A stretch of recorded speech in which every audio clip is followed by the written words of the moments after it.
Good evening, everyone, from Stadium Rant here with Dirty Leather. I'm Jesse. I'm with my co-host Doug. Welcome you to another edition of Dirty Leather. We have finally reached, unfortunately, the off season. The World Series concluded last week. Wonderful series, wonderful series. Uh, Los Angeles Dodgers beat the Toronto Blue Jays 4-3, and I know Doug was unbelievably crushed when that happened, but it was a wonderful, wonderful World Series. I don't think you can even match that. And it was just if you missed the World Series completely, you missed out on some wonderful baseball, and I feel bad for you. And it's unfortunate that that unfortunately some folks did miss the World Series and didn't catch any of it.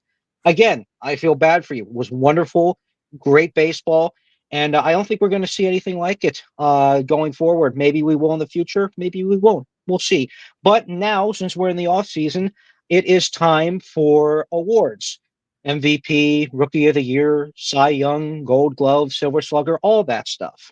So we're going to award the baseball is awarding the best of the best and acknowledging the best of the best.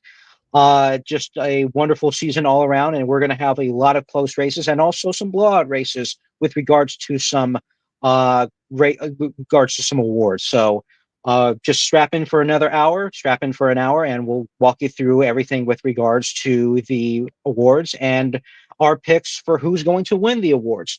Now, of course, we are going to start with our weekly rants. Um, a lot has happened in the world of baseball within the last 2 weeks. I was actually going to go on about how the this World Series was actually great for baseball, and that the ratings shot through the roof with the Los Angeles Dodgers and the Toronto Blue Jays uh, participating in again one of the best World Series you can even imagine within the last couple of years. Probably the best World Series that for the century so far. Uh, but however, I do want to cover what happened today earlier this afternoon with regards to Luis Ortiz and Emmanuel Clase. So, if you're not familiar with the news, uh, Luis Ortiz and Emmanuel Clase were indicted in the Southern District of New York this afternoon on charges of gambling and fraud, and honest services fraud, wire fraud, and conspiracy to rig games for betting. So, a indictment came out again this afternoon at about 1 o'clock. And it is a wild read. So I'm going to walk you through that for a little bit for those who don't know. Apparently, this started in 2023 with Emmanuel Classe speaking with two bettors and then using two betting platforms, both in person and online. They agreed in advance on many games, at least 8 games that they know of, where they definitively know that Class A and bettors agreed in advance on what pitches he would throw, how fast he would throw them, and that they would always be thrown outside of the zone. It was a amazing read. It was a 23-page indictment that was handed down, and it actually grew worse in 2025, which is where a lot of the situation happens. Now, for those who don't remember, Luis Ortiz was suspended first on July 3rd with regards to an investigation regarding illegal betting on games and through his pitching. And then Emmanuel Clase, a couple weeks later, which this move shocked baseball, was suspended for the same thing. They were going to pitch in the Dominican Winter League this year, but they were stopped based on the impending investigation. And now we know why they were stopped. So in 2025, Emmanuel Clase demanded kickbacks for this betting scheme and hid payments under a myriad of methods, including repairs at the country house and even once hiding payments under a payment for a horse. And that's actually in the indictment. But essentially, what would happen is that Emmanuel Clase and the bettors would, before games and even during games, using a phone, which is purely illegal and against the MLB rules and regulations, would talk about how they would pitch, how what pitch Emmanuel Clase would throw, when that pitch would happen if he went into the game, and would structure a bet, and it could be anywhere from a couple of thousand to over $10,000. And again, he would use his phone in the middle of the games to instruct these bets. Even made a call during a better when a better attended a game in April 2025. The better was actually in the seats attending this game, watching it while on the phone with Emmanuel Clase, who was in the bullpen at the time. He had also arranged a payout for Luis Ortiz on June 15th when he was starting for the Guardians against the Mariners. And it was just a wild read. We had a lot of a lot of examples. They even had screenshots of the exact pitches that were being thrown and where they ended up, and the amount of money that was won by the bettors once that bet was paid out. But I think this does underscore a potential problem with Major League Baseball in terms of betting. And I've been seeing this throughout the rest of most of this afternoon. What is the extent of the potential problem that MLB faces with gambling? Now, again, if you remember, it was either last year or earlier this year, Shohei Ohtani's interpreter, Ipe, as we call him, was nailed by the Department of Justice and was banned from baseball essentially for life after betting on baseball to pay off gambling debts and utilizing Shohei Ohtani's account to bet and do this and steal money and so on and so forth. Now, this is the second time we have seen somebody involved with Major League Baseball. The first time we know of a player betting on games, whether that be the outcome of a game or the outcome of a single pitch. So a lot of people have been suggesting how bad is this problem, and we don't know. First and foremost, we don't know how bad this problem is, unfortunately, because this is just one example that we know of so far. But it was very, very shocking. This was a player, Emmanuel Clase, who was on track to make $10 million both in 2027 and 2028 and $6.5 million in 2026. And he essentially threw his career away for a couple of $100,000 illegally betting on games or betting on pitches that he would throw or helping people win money on pitches he would throw and then getting a cut from that. So we have to really, every single pitch he's thrown now has to be under the radar or at least under a microscope. And that also brings into question, what about the 2024 playoffs for him? Because he was really bad in the 2024 playoffs. He had an ERA of 10. He gave up critical home runs to Aaron Judge and Giancarlo Stanton in the American League Championship Series. Kerry, That's Kerry something very Carpenter, scary to Kerry, consider. and Kerry Carpenter earlier in the playoffs in the divisional series as well. Yeah, Yes. Yes. he threw some gopher balls in some really pivotal situations, which really made me scratch my head at the time. And now you do a bit of reflection and you wonder, really, in hindsight, what was going on, like you said, right? Yes, definitely. And again, the problem is that we don't know how bad this problem extends. Again, this is just two players which were on a team that, don't forget, came back to win the division against the Tigers when the Tigers collapsed. Mm-hmm. So now you really have to think about, if a pitcher starts exhibiting those kinds of behaviors again, where they're throwing pitches outside the zone and it seems like they're just throwing balls away or they're collapsing on the mound, whether it be by 3-run, 4-run performances.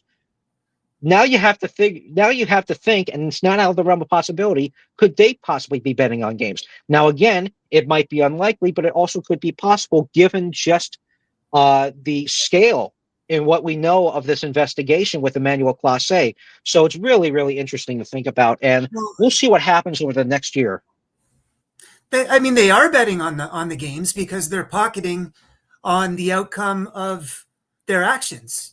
So in effect, They are essentially betting on the games, right? It's a little snippet of the game. It's a parlay of the game, but they're certainly controlling the outcome and pocketing from the outcome. So in effect, they are betting. That's what betting is, in my opinion. Yep. Yeah, definitely. And, just to kind of wrap up my thoughts on it, to be honest with you, again, as far as we know, Emmanuel Clase and Luis Ortiz are never going to throw another pitch in Major League Baseball. That's for certain. That's 100% for certain. But again, now you have to consider going forward, and now you have to look at all the pitchers under a microscope, especially when they throw pitches well outside the zone. And now there's just going to be a whole, and I hate to say it like this, a whole wave of fans that might say, if a pitcher's pitching badly, are they betting on the game now? And it's really just, unfortunately, a black stain on baseball now that, this happened to, again, what was going to be considered one of the highest paid closers in Major League Baseball in a couple of years in Emmanuel Clase and a relatively decent starter in Luis Ortiz. Now, number one, Cleveland is without their closer for good. and a pitcher, a starter for good. And number two, that also now casts an even worse light or a renewed light on Shohei Ohtani's situation with his interpreter. So Mhm. now you're not going to hear, now that talk is never going to stop about, how far did Shohei Ohtani know about Ippei's behavior? Was he involved, so on and so forth? We'll see what happens with regards to all of that. But it's a really bad thing for baseball, unfortunately, when this happens. So that's my rant. But I don't think that this is going to be the end of it. I think we might see more in the coming months or years. Yeah, and just how deeply rooted is this problem, and where do we draw the line? They're going to have to do a deep Yep. dive.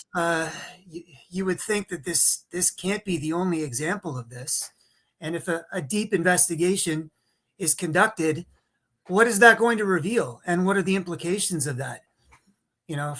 From my standpoint, it would be Yeah. kind of earth shattering, and it's across all of professional sports, not just MLB. However, MLB has probably the deepest history in terms of its opposition to gambling and its draconian laws against Hmm. gambling. I mean, the laws Yep. that exist and the rules that exist against gambling for all MLB players uh, have been in effect since 1919, when Judge Kennesaw Mountain Landis came in and really cracked down on the Black Sox, right? The Black Yep. Sox scandal. And those rules are still in effect. There's signs in each and every dugout that no player shall bet on a game in any capacity. So it's not like they Hmm. don't know the rules, they know the rules. But that being said, we are being inundated. Fans, players, personnel, everyone are being inundated with temptation to bet. And not just bet Yep. straight up on the game, but bet on small parlays like throwing a ball in a meaningless situation. Like, let's say if Hmm. the bet could have been, okay, if you go in the eighth inning, uh your first pitch is going to be a ball. It's interesting how the bet was never, from what I've seen anyway, and I haven't seen very much, but the bet was never really it will be a strike because they don't have control as to whether or not they're going to throw a strike. So the only thing they have Hmm. control over is throwing a ball out of the zone in a certain situation. So it's funny that that would be a parlay bet, but that sounds like that would be sort of a black market, um, off the books sort of parlay bet that the rest of the Yep. public wouldn't see. So it's Hmm. deeply, deeply sketchy activity that these guys are apparently involved in. And like you said, Jesse, they're in Class A's case anyway. He's set to make tens of millions of dollars right now, and had he kept going, probably much more than that, because in Yes. terms of high leverage closers, you don't get much better than Emmanuel Class A in terms of his Hmm. resume in the past 5 years. He's probably number one or number two. So he would have been the highest paid guy in free agency. And now, Yep. that's gone. And for what? For pocket change, as far as these guys are concerned. Little handouts of Yeah. 5K, 7K here and there. So it does make you scratch your Yep. head. But, one of my favorite phrases is, nobody's perfect, Charlie Brown. And these guys are not perfect. We put them on the pedestal as being, kind of noble, perfect beings, but they're human, and they're being inundated with the same temptations that all of us are. So where do you draw the line? Where do you draw the line with this? Can they bet in any capacity? Do you have to, restrict and prohibit poker games in the clubhouse? Where do you draw the Hmm. line? So the conversation is Yeah. just beginning, but there's much more to this. And I'm sure we're going to see a lot more names surface over the course of the offseason.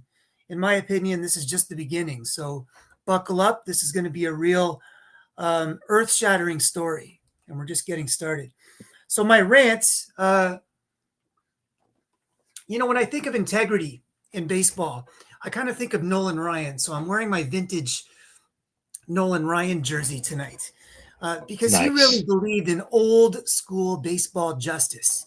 If he felt that something was wrong in the game throughout the course of the game, he took matters into his own hands and he would throw at the guy. Old school justice in baseball. And I didn't see him really engaging in any malicious activity. But, I don't know him. Maybe on some level there was something going on. But when I think integrity, old school integrity in baseball, I think Nolan Ryan. I also have, on the polar opposite end of the spectrum, a Pete Rose jersey, which I was going to wear tonight, but I chose to wear Nolan Ryan instead. My second rant is I thought Ernie Clement was kind of left out of the Gold Glove conversation, which really shocked me. When I saw the Gold Glove list, I'll show it here. Yeah, I'll share the screen.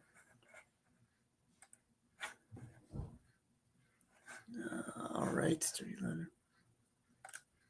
Yeah, while you bring that up, I was quite surprised to not see Ernie Clement's name on there, and I was quite surprised to see, again, just kind of alluding to what we're going to get to after we finish up our rants. The Texas Rangers winning the team Golden Glove over the Toronto Blue Jays. I thought the Toronto Blue Jays were far more superior in terms of their defense rather Yeah. than the Texas Rangers. But again, we'll get to that shortly once we're finished up our rants. Can you see that list there of the Gold Glove winners? I have it already pulled up on my side. I don't see it on my end, but I have it pulled up on my end. Okay, well, at any rate, the third base Gold Glove winner was Mikhail Garcia of Kansas City. Now, the defensive WAR for Clement was 2.9. Garcia's was 1.6. So I found that to be quite a contrast in favor of Clement winning it for third base. Now, Clement didn't play as many games at third base, but when he was in there, he was absolutely rock solid. I loved watching him play defense. We also had Addison Barger that came in periodically and played third. But if we had our best team out there, our best team, and that applies to the postseason, which isn't taken into account with these votes, Clement would be at third base for the starting lineup. So I just found that he was better than Garcia, but Garcia just had more games. So then I thought, okay, well, Clement must have some consideration for the utility man, because during the course of the season, he played so many positions: outfield, shortstop, third base, second base, first base. However, Mauricio Dubon of the Houston Astros played all over the field except for a catcher and pitcher. So it was the number of positions that Dubon played over Clement that gave him the award. However, I think his defensive WAR overall, Clement's was still higher, if I'm not mistaken, than Dubon's was. But Dubon just had more defensive runs saved. So they took total number of positions and defensive runs saved, and they gave it to Dubon. But I was so disappointed because Clement was an impact player. And I wonder if Dubon really is an impact player. He had a 600 OPS. I know you don't take offensive statistics into account, but really, he's not an impact player. Dubon isn't yet. And Clement just is on both sides of the field. So I really thought, utility man, that Clement had it locked up, but instead they gave it to Dubon. A little bit of a disappointment there. Now, my third rant, and then I'll get to so my third rant was I heard something about Bryce Harper speaking up against the collective bargaining agreement, and in particular, the salary cap. So once salary cap was mentioned, apparently in the clubhouse of the Philadelphia Phillies at some point this year, I don't know if it was in the playoffs or if it was during the regular season, but Harper spoke up, and he seems to have kind of a leadership role in the clubhouse, rightfully so. And anyway, apparently there was a threat made from one of Manfred's cronies after Harper spoke up against the salary cap, basically threatening Harper, saying, don't mention anything like that again publicly or in a group setting. Essentially, don't speak up against the commissioner in any capacity because you're embarrassing the league, you're embarrassing everybody. And a big scene apparently was made out of that. and some threatening language was made against Harper. Now, I love Harper. I especially loved him when he came up in MLB. But lately, the last couple of years, I feel like he's really speaking up against these kinds of things. He spoke up against the ABS balls and strike system, and now he's speaking up um, against Manfred, against the salary cap. And I just feel like he's not commanding as much respect as a player as he should be at this point in his career. His stats the last couple of years, Dombrowski alluded to it, are not nearly as good as they should be. He's not considered an elite player anymore. He's a good player, a very good player, but Harper should be elite. And if he's going to be speaking out publicly about these types of things, the salary cap, the CBA, and really speaking out against Manfred, he needs to have the status that he's been projected to have for so long. So Harper, Yep. I know you're a two-time MVP, but let's see this year. Let's see if, as long as they're playing this year, I hope that they're playing this year. Let's see you really step it up and see, really live up to those expectations. I don't feel that Harper has really lived up to the expectations. He's on a Hall of Fame trajectory, but he was supposed to be one of the greatest players of all time. And I just haven't seen that from him yet live up to those projections. So I hope he does at some point, but I haven't seen it yet. So he would command much more respect if he were to elevate his game into those elite statistical categories. So come on, Bryce, you can do it. Let's see it. And that's my rant. Right. So Yeah, I absolutely agree with you. I think Bryce Harper is, again, he's also, Hall of Fame caliber, but within the last couple of years, his performance has kind of dipped a little bit. So if he does want to, take a leadership role, he's going to have the stats to show for it. Does he have the stats for show for it now? I don't think so. But, we'll see how that, plays into this next year, because don't forget, especially this offseason, because don't forget, there is a looming expiration of the collective bargaining agreement in 2026, December 2026. So we'll see exactly what happens with regards to that. Now, mhm. again, now we're going to move into the main subject of our show, which is the awards. Now, again, this is the time of year, this is a time of baseball where we're just after the World Series, and all the players that had stellar performances are being acknowledged and rewarded for their very hard work and their very great athletic performances in the field and at the plate. So we're starting off with the Gold Glove in the American League. So as we discussed earlier, Ernie Clement did not win utility. That was Mauricio Dubon of the Houston Astros, um, which I thought was a little shocking, because I think Ernie Clement is a very, very stout defensive player, and I think he could be plugged in anywhere except for catcher, maybe, Mm-hmm. and you can just watch him do his work in the field. So just going out off the list of what I see here, I actually thought that this list was more so fair, but I do have a few qualms with it. Number one, I did not see Andres Jimenez on this list. I thought, there might be a chance that he could win another Gold Glove. He's been a stellar defensive player. He made some really good plays in the postseason. Not a really good bat. He had some good moments here and there at the plate, but his real worth was in the field. He was a really, really, really good uh, second baseman and shortstop, or wherever you wanted to plug him in. So for Marcus Semien to win, now again, Marcus Semien is a stout defensive player as well. I mean, you put two and two together, or you put them side by side, their stats are almost identical. But I still believe Andres Jimenez still has better range at second base than Marcus Semien does. I was a little shocked to see that. I also was also quite shocked to see Kyle Isbell from Kansas City not be acknowledged for his work. But again, he was right behind Cedane Rafaela. And as a matter of fact, you could probably make an argument that Rafaela could also qualify for utility, because he played a couple of positions outside of center field, albeit very small. But Kyle Isbell was very, very good in center field. I thought, he had some real range, because, again, you got to cover a lot of ground in center field. You have to cover a lot of ground in center field. I believe his I believe his runs saved, if I'm not mistaken, was 10. I believe it. Now, again, that pales in comparison to Cedane Rafaela's 22.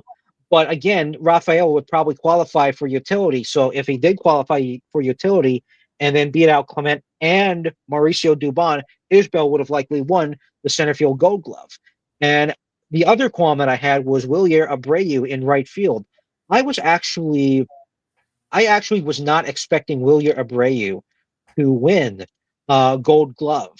To be honest with you, I thought he's a good all around ball player, but I just don't know if he would fit into that right fielder category. I believe, again, Aaron Judge is still a very good defensive player at 33, 34 in right field. And Cody Bellinger also did play a couple of games in right field.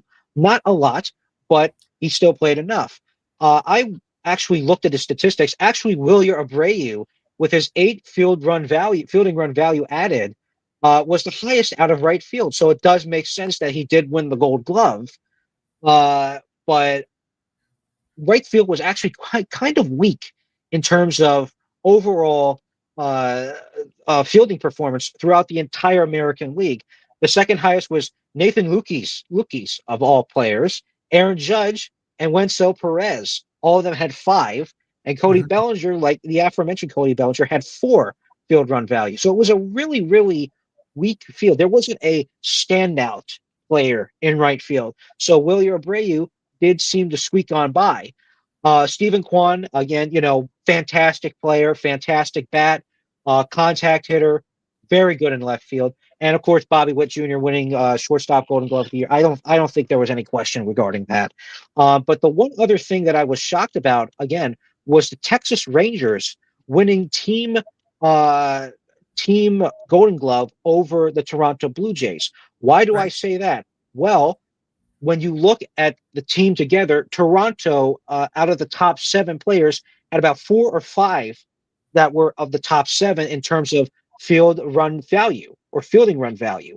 Mhm. And Alejandro Kirk, believe it or not, and I'm actually quite surprised that Dingler actually beat out Alejandro Kirk, despite the fact that, Dingler is actually 10 field run values points behind Alejandro Kirk at 12, while Kirk is at 22. That's Mhm. mainly due to the fact that Dingler has a stronger arm behind the plate. Uh, Kirk led that entire matchup in terms of Rangers versus uh, Blue Jays. Right. So again, Jonah Heim, who was the Rangers' usually everyday catcher, had a -3. And I was actually surprised that, that the writers selected the Rangers over the Blue Jays just even by looking at that alone, because Alejandro Kirk should automatically make that team win team Golden Glove. But again, I'm not a writer. I'm not one of the people voting in that selection. So what do I know? But Well, I still believe that there were a you couple are a things. writer. You are a writer, and you're an informed Yeah, writer, and I feel like I'm an yeah, informed writer as well.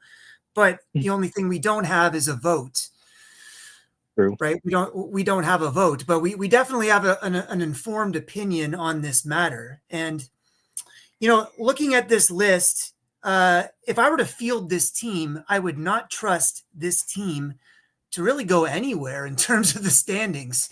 Now I know again, like I said before, offensive output is not supposed to be factored in to the Gold Glove winner, but man, oh man, these guys had some miserable offensive seasons. Hmm. Aside from Bobby Witt Jr., like Marcus Semien had a career worst offensive season, a terrible offensive season. Ty France, played a, a minimal amount of games when you factor some of the other first basemen who might have been eligible for the Gold Glove, such as Vladimir Guerrero Jr., who played outstanding first base. I'm trying to think of some other first basemen who may have qualified. Yeah, I guess first base was kind of interchangeable with a few players of the contending teams, Yep. except for in Detroit with who am I thinking of with Detroit's first baseman again? who's their mainstay at Torkelson? first base. Yeah, Spencer Torkelson would have been their mainstay at first base, but he's not really known for his defensive ability. He did play a Yeah. good first base, but perhaps not Gold Glove caliber. But to see Ty France, who was traded to the Toronto Blue Jays at the end of the season, he wasn't with the Minnesota Twins for, in effect, the entire month of September, which means he barely played in the month of September, yet he still came away with the Gold Glove, is a little bit shocking to me. Now, Rafaela is awesome in center field, but Dalton Varsho won the Platinum Glove at the position last year and probably would have won it had he not been injured for a good chunk of the season. However, when Varsho was in there, I still feel he's the best center fielder in the game. Abreu, I was impressed with how he played right field. Now, Dingler, I was shocked that he won it ahead of Kirk, like you said, but also ahead of Rowley. I thought Rowley was the total player. You know, the great offensive, legendary offensive season he had at the plate and behind the plate. I thought he was an amazing catcher. So I thought Rowley would have been a contender at catcher, and I was a little bit surprised to see Dingler win that. And of course, pitcher, Mhm. I don't know. I don't know what metrics they really take into account at pitcher. There's a bunch of great fielding pitchers.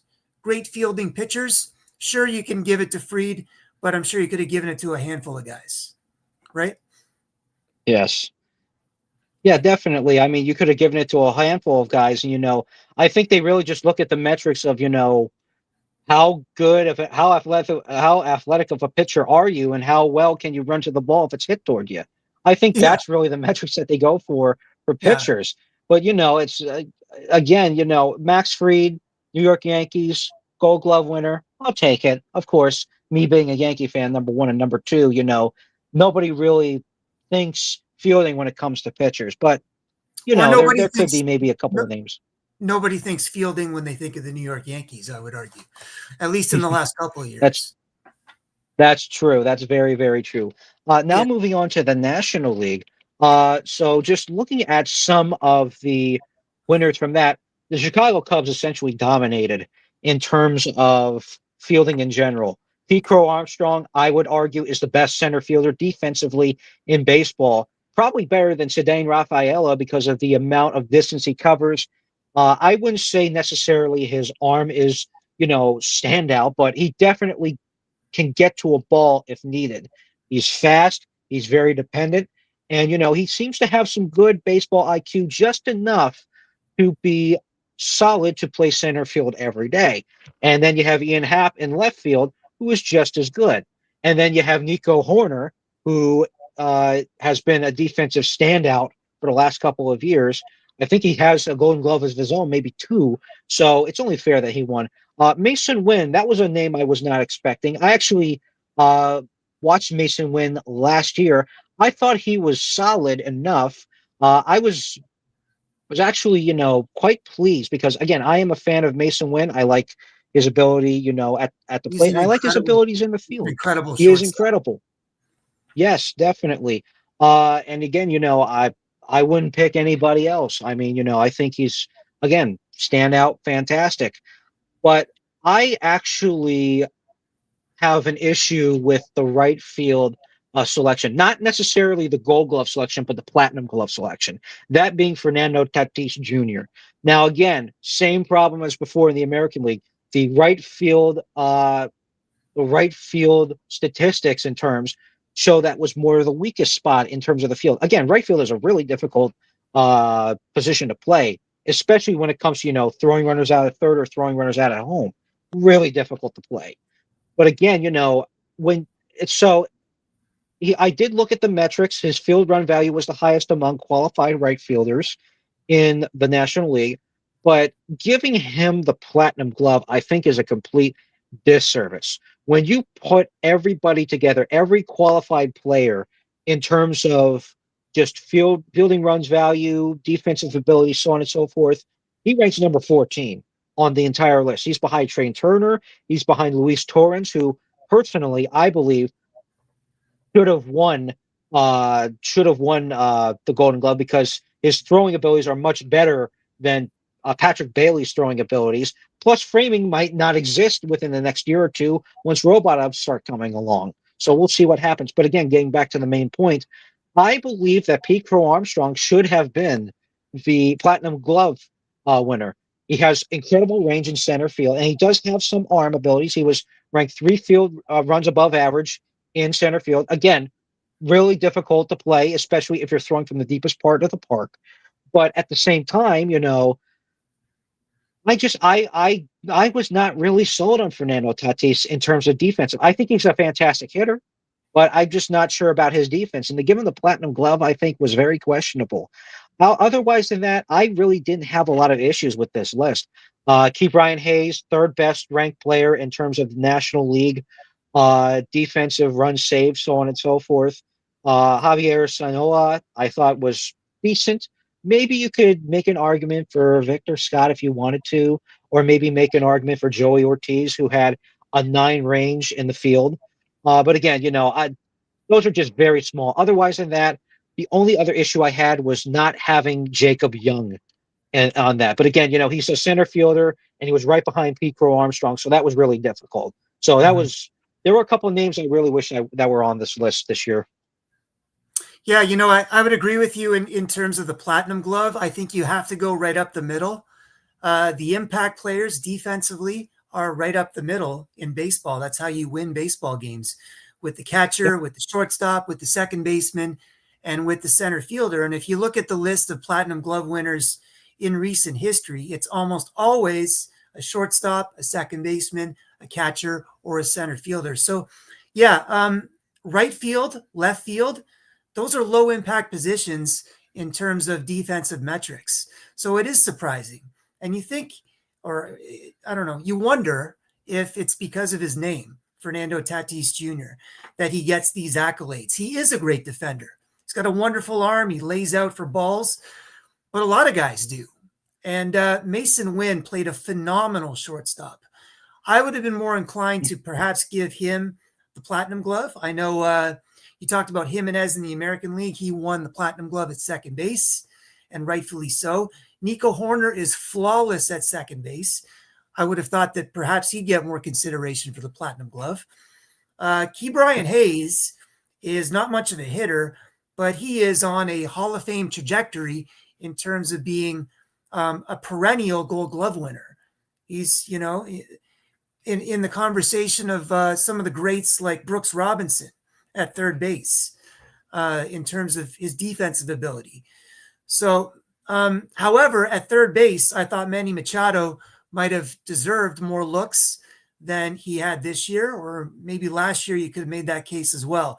Machado is an unbelievable defender at third base, but they just seem to be giving it every year to K. Brian Hayes. He was an amazing third baseman, and even the greats like Nolan Arenado, like Machado himself, kind of concede every year to Key Brian Hayes and say that he's the best. So it is an excellent list. Right. I don't have too many problems other than agreeing with you, Jesse, that Fernando Tatis Jr. getting the Platinum Glove is a little bit suspect. I'm not too sure about that. Right. Definitely. I agree with you 100%. I still believe that PCA should have won the Platinum Glove. But again, I guess Fernando Tatis, might have been hiding something that we just didn't see. But again, I think that the metrics speak for themselves. I think that the performance speaks for himself. And I still believe that center field is one of the hardest positions to play. Now, again, right field is definitely hard in terms of arm, but range in center field, I think, is far more important, especially up the middle. So again, I disagree with the writers on that, but it's their call. Okay, now moving really quickly on to the Silver Slugger Awards. Of course, best hitters in all of baseball get that award. We're going to start off with the American League this time, the 2025 American League Silver Slugger winners. First base, Vladimir Guerrero Jr., I know is a fantastic player. I think he is a hitter to be feared in terms of power. He's got a lot of power. He has a good ability to get on base, so on and so forth. Nicholas Kurtz from the Athletics is going to be a superstar, especially after the year he had. I think that this kid is going to be one of the best, one of the marquee players for the Las Vegas Athletics when they move there. But right now, I think he is absolutely on the cusp already of being a marquee player and being, a player that Major League Baseball just wants to push. So this was really close. So I don't necessarily fault the writers going with Nicholas Kurtz, but Vladimir Guerrero Jr. is a more established player. And again, we don't know how Kurtz is going to adjust in the second year. There's always that sophomore slump. Jazz Right. Chisholm Jr. now for second base. Oh, go ahead. No, it's okay. I mean, I'm the ultimate Vladdy fan, but he did underperform offensively, especially in the first half of the season. He was ice cold at one point, and he was really Yep. hobbling in towards the playoffs. I was wondering if he'd be able to perform up to his capabilities in the playoffs. Of course, he did. I mean, he was all world Yep. all throughout the playoffs. He dominated, which is amazing to see as a Jays fan. It proves that he's a big game performer. However, during the course of the regular season, he was not a star, and I even wondered whether or not he should make the All-Star team this year. So Kurtz, Hmm. he hit the ground running when he got called up, and really didn't stop. Yep. We'll get to the Rookie of the Year conversation. I think he ran away with it. But I have no problem Yep. with Kurtz really taking the award, Silver Slugger at first. Vladdy has had his Silver Sluggers. I'm sure he'll get plenty more, but no concern here with Kurtz getting the award over Vladdy. I'm fine with that. Yep. Yeah, definitely. And I think I don't really have anything else in terms of, disagreements with this list, except for one. Again, second base, Chisholm Jr. against Jorge Polanco, both had career years, but Chisholm had a little bit more power and a little bit more versatility. So I guess, it only makes sense. Uh, Jose Ramirez essentially being out Junior Caminero and Alex Bregman. Jose Ramirez obviously is a perennial all star and a very good hitter. Usually goes 1 for 1 with walks to strikeouts, of course. Bobby Witt Jr. showered with another Silver Slugger. Who knew? Or who would have thought? Uh, Riley Green is an interesting pick for the outfield because he did have a strikeout problem. He led the American League, and I think he led the entire major leagues in strikeouts this year. So that was a really interesting pick, but he does have good power ability. So I guess, he did slightly beat out Cody Bellinger of New York, even though Bellinger was a little bit more patient at the plate. But Can I ask you? Riley Green was a little, Can I ask you quickly? Sorry, just backtrack for a yeah. second. I know Bobby Witt Jr. We kind of plowed through him. He's deserving, I suppose. But do you think that Bo Bichette should have got the award ahead of Bobby Witt Jr.?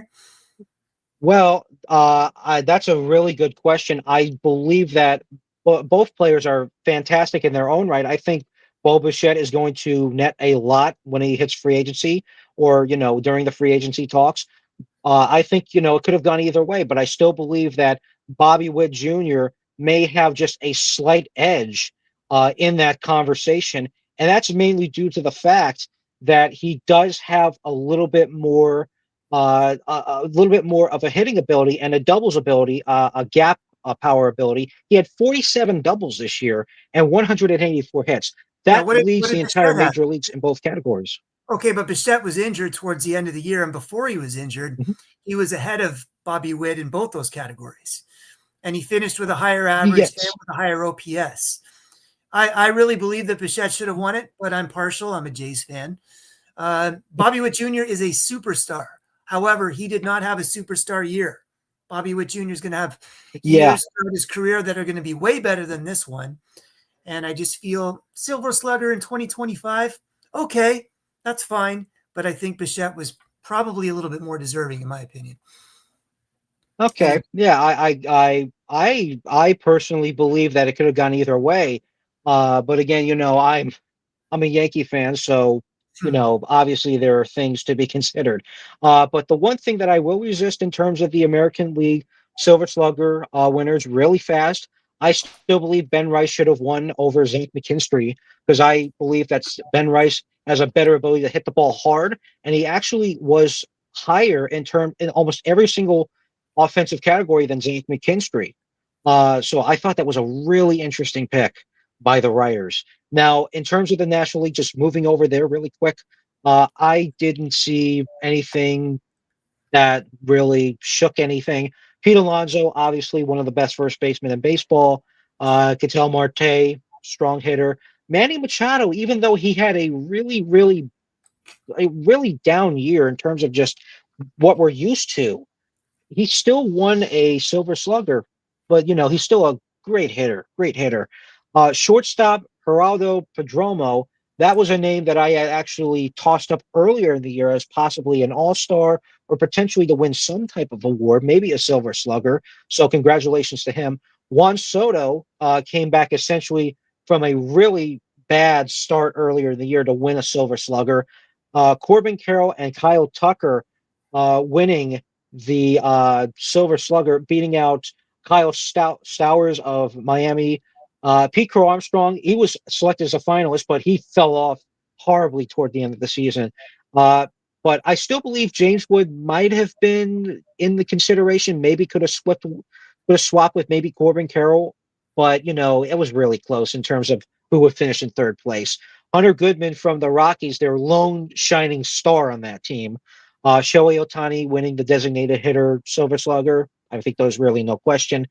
And Alec Burleson winning the utility. Now, again, the only thing that I would criticize on this list, I still believe Trey Turner should have won, um, has a case or had a case to win the Silver Slugger Award. He had a 304 batting average, which is, even though that's good and it's not like fantastic, that actually led the league or the National League in terms of overall batting average. So that award should have probably gone to him, but just on that alone. But Yeah. Padromo was still really good in his own right. When I think Silver Slugger, I don't think a lot of weight anymore is placed on batting average. I think OPS is the big determining factor, home runs, RBIs, and their ability to slug. And if you take that into account, I think Perdomo just takes it. He drove in over 100 runs. Yep. He had 20 homers, and his OPS. What was his OPS? He posted a 136 OPS plus in 597 at bats. He also had a 2020 season, right? I'm not sure if Turner finished with that. But I had no problem with Perdomo. He was off to a torrid start when the D-backs were in contention in the first half of the season. He cooled off a little bit, but he still had very, very solid numbers for a shortstop. So no issue there with him for me. And I'm really Yes. glad, by the way. Yes. Again, I'm really glad, by the way, that Burleson got the votes that he did. He has been such a clutch hitter for the Cardinals these past 2 years. He's a catalyst in that lineup. And if the Cardinals are going to go anywhere in the next couple of years, it's going to be with Burleson hitting in the 3 or 4 slot. Really, really solid hitter for them. Very consistent. So an excellent choice, in my yeah, opinion, for the definitely. utility. I would agree with you. I would agree with you in terms of Burleson. I think he is a fantastic hitter. I think he's going to be I think he has absolutely already even established himself as a cornerstone for that offense with regards to, again, he's only 26 and he is doing phenomenal. So we'll see what happens when he hits, 28, 29, 30, the peak years of his performance. But we do have to move on to the awards that have not been issued, and these are the big awards: Rookie of the Year, Cy Young, and MVP. And we have a lot of close races. So we're going to start off with Rookie of the Year in both leagues. We're going to start I'm off with the wondering, National League.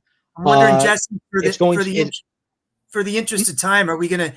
Yeah, let's go. Do you want to go back and forth, maybe, or we got about 10 minutes, and I got a jet, but we'll go through these. Do you want to go back and forth for the awards, or what? I don't know. It's your call. I'll go with the flow here. I'll go with the flow. yeah, we can go. Sorry. We can go. We can go back and forth. We can definitely go. Cool. We can go back and forth definitely. So National League Rookie of the Year, just starting off with that really, really quickly. I believe it's going to come down between Caleb Durbin, and definitely had a very, very mediocre year when you look at the more specific stat lines. 101 OPS plus with 25 doubles and 11 home runs. Cade Horton was very good before he got injured in the postseason, or just before the postseason. 11-4, 267 ERA, a 109 whip, and 97 strikeouts in 118 innings. Little low in the strikeout counter, but he was really, really good on the mound. He's going to be a future ace for the Cubs. So my money's on Cade Horton for Rookie of the Year in the National League. Interesting. Yeah, I looked at Horton as well. He was so good. I wish hadn't got hurt towards the end of the year. I've got Drake Baldwin because he's at that impact position. I really think he's going to be a catalyst for the Braves' resurgence next year, as long as that lineup is healthy. I think Drake Baldwin is going to be a key figure in the much improved Atlanta Braves for 2026. So my vote is Drake Baldwin, the catcher for the Atlanta Braves, as Rookie of the Year for the NL. Interesting. Very, very interesting selection. Now moving on to the American League Rookie of the Year. I don't think there's really any question on this. Nicholas Kurtz pretty much has this in the bag. When he got called up, he slaughtered opposing pitching. A 1,000 OPS, a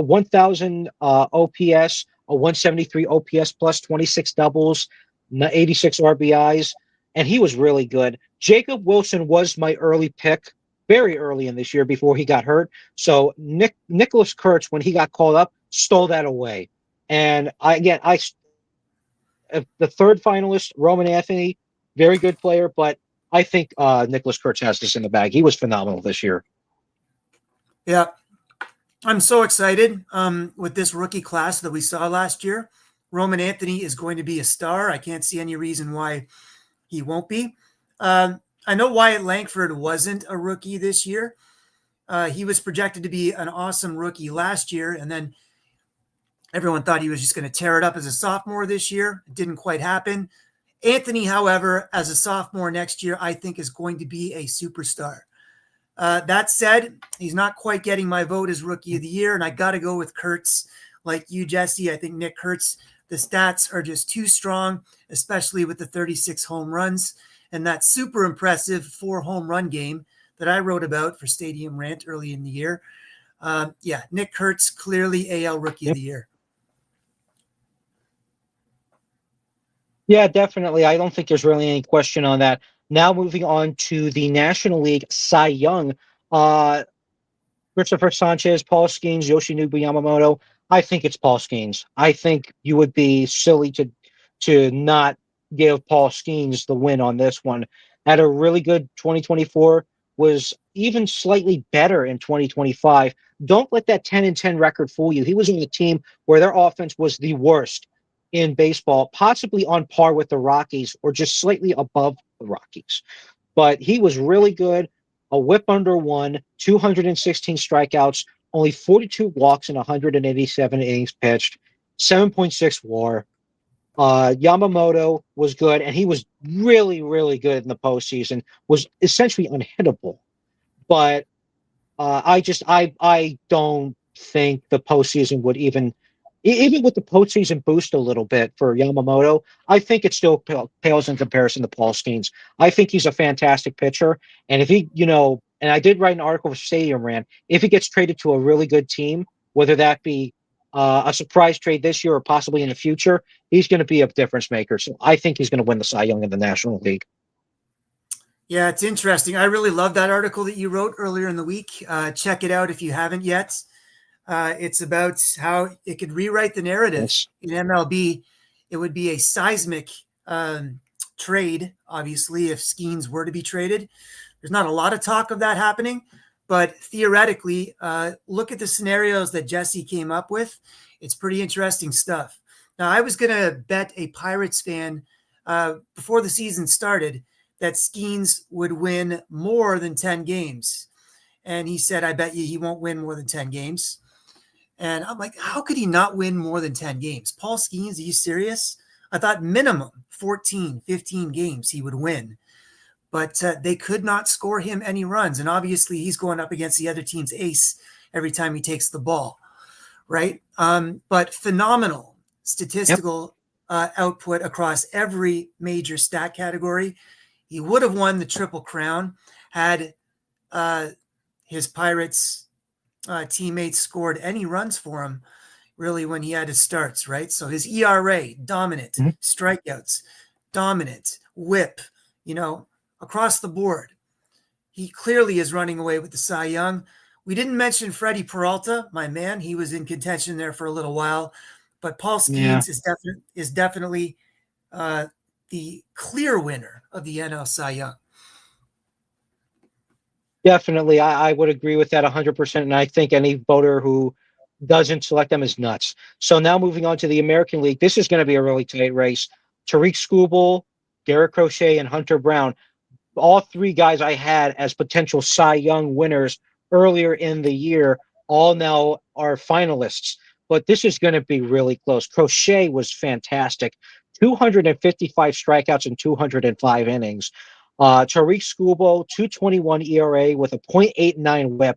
That's very low. And 241 strikeouts in 195 innings. And Hunter Brown is, unfortunately for me, the outsider looking in, slightly below in terms of, statistical categories, slightly higher whip, slightly lower strikeout rate, maybe a little bit higher in walks. So unfortunately, he's on the outside looking in between Crochet and Skubal. But looking at the statistics now, I would honestly, this is a toss up beyond all toss ups. But really quickly, I think that Skubal might win by a very razor thin margin, although Crochet could possibly win by that margin as well. Yeah, I think it's going to be a thin margin also. However, Scubal's stats in 2025 across most categories were better than what they were in 2024. It's those wins, right? The lack of wins that really throw voters off and make the vote a lot closer than what it really should be. I think Scubal wins it, but not by much. Amazing season by Yeah. Garrett Crochet, dominant in many ways. However, Skubal was just a little bit better, and I think he's going to take his second Cy Young. Yeah, definitely. I would agree 100%. Now, moving on to the MVP, just really, really fast while we beat the clock here. National League MVP. I don't think there's really any doubt on this one. Shohei Ohtani is likely going to win this, unfortunately. Schwarber did have a case, but in terms of just Shohei Ohtani returning the pitching and throwing the ball really well when he is on the mound, easily beats Kyle Schwarber and Juan Soto handedly. I don't think there's really going to be any debate. He might not be entirely unanimous. Maybe you'll have one or two writers go for Schwarber, but he's still going to win regardless, Ohtani. I think that can be agreed on here. Yeah, I've got Ohtani fatigue. I really don't want to vote for him, but especially after, the Dodgers just won the World Series against my Blue Jays on that thinnest of margins, just a couple centimeters. IKF, should have won the. Anyway, I'm not going to get into that. Yeah, Ohtani wins it. I want to Yeah, vote for but again, Schwarber. I just want I want to vote go for ahead. Schwarber. I want to vote for Schwarber. I think that if Schwarber somehow signs with the Yankees, I don't know how they're going to pull that off. He could hit 60 home runs, 60 plus with that short porch. And then we're in a totally different new conversation. It would be in the AL that he'd be shooting for MVP. But I think Schwarber might be in contention in the AL if he moves over. But in the NL, Ohtani's just got that MVP award locked down. So you got to give it to him.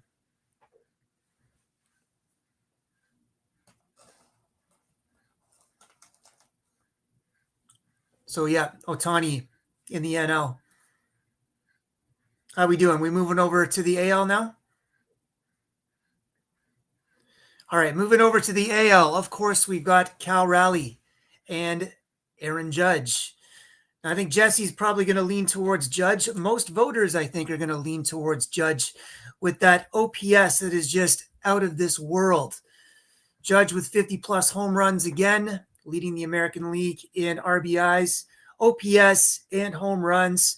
Dominant offensive performance from Judge once again. However, Cal Raleigh, switch hitter, 60 home runs, well over 100 RBIs. A year for the ages, really. You know what? I'm going to say Raleigh gets my vote. I think this is going to be a lot closer than what people may have thought heading into the end of the season. And I think the postseason performance is going to sway that vote just a little bit It's not supposed to, but the voters are only human. And I think he is the sentimental favorite at this point. Cal Raleigh is. So he's got my vote, I would Yeah, say. definitely. Yeah, I'd say Definitely. And Raleigh. again, Go ahead. Yeah. yeah, sorry about that. My phone decided to do a backflip, unfortunately. But just really chiming in very quickly with the American League MVP. Of course, being a Yankee fan, I want to see Aaron Judge win this award. Like no, like pretty much every single Yankee fan does. But Cal Raleig's offensive performance was really, really good, especially for a catcher, a switch-hitting catcher. 60 home runs. Actually, when you include the postseason, he actually is better in terms of home runs than Aaron Judge during his 2022 season. So it's really going to be close, but I still believe Aaron Judge has it in his favor. I think it's an advantage Judge. Now, don't you think when Judge was playing the outfield that he was a little bit of a liability at one point defensively? Yeah, yeah, I guess you can make that argument. That's been one of the arguments I've constantly heard with regards to Aaron Judge is, is he defensively sound? Is he, is he like he used to? Is his age going to get up to him? Is he going to be a liability in right field? For a point, yeah, he did seem to be very uh, conservative in terms of his performance in right field, especially when he was a little injured. His elbow was injured. But I still think hitting does matter more than fielding, unfortunately, for these awards. So advantage Judge still. But if they do weight fielding and hitting the same way or equally, maybe Rowley steals this award away. But we'll Yeah. see what happens. Well, I don't think it's going to be a surprise. I won't be surprised if wins it, but I would say advantage Judge. I would agree with you on that. But I'm not going to be surprised if they name Raleigh. It's definitely the most intriguing of all the awards. I would say the AL MVP vote. Yeah, yeah, that's going to be one to watch, and that might come down to one single vote. Who knows? But again, that's going to be a really, really close one. Um, but it's going to be wonderful, especially in terms of who wins that. There's going to be fans that are happy, and there's going to be fans that are extremely angry. But we'll see, especially when it comes to the American League with the MVP and the Cy Young. Those are going to be really close. Yeah. I think anybody is up for them, especially Crochet and Scuba with the Cy Young and Judge and Rally with the MVP. Otherwise than that, I think we have reached the end of our show. Don't forget, awards will be announced. The Manager of the Year on November 11th, the Cy Young on November 12th, the Rookie of the Year on November 10th, excuse me, and then the MVP on November 13th. So we've got a lot of awards to be given out, especially tomorrow, Tuesday, Wednesday, and Thursday, this entire week. So tune into MLB Network if you have it. Maybe sign on to Twitter and see who wins these awards. It's going to be really close, but this is going to be a really, really interesting race in the American League for both of those awards, MVP and Cy Young. And anybody's up for them. Anybody is up for grabs. Any one of them will win that award possibly. All right. With that being said, that brings us to the end of our show. Thank you very much for tuning in with us on this Sunday evening. For Doug and I here at Stadium Rant, we wish you a great Sunday evening and make sure to tune in for the award ceremonies for the MLB when they happen. Take care, everybody. Bye, guys.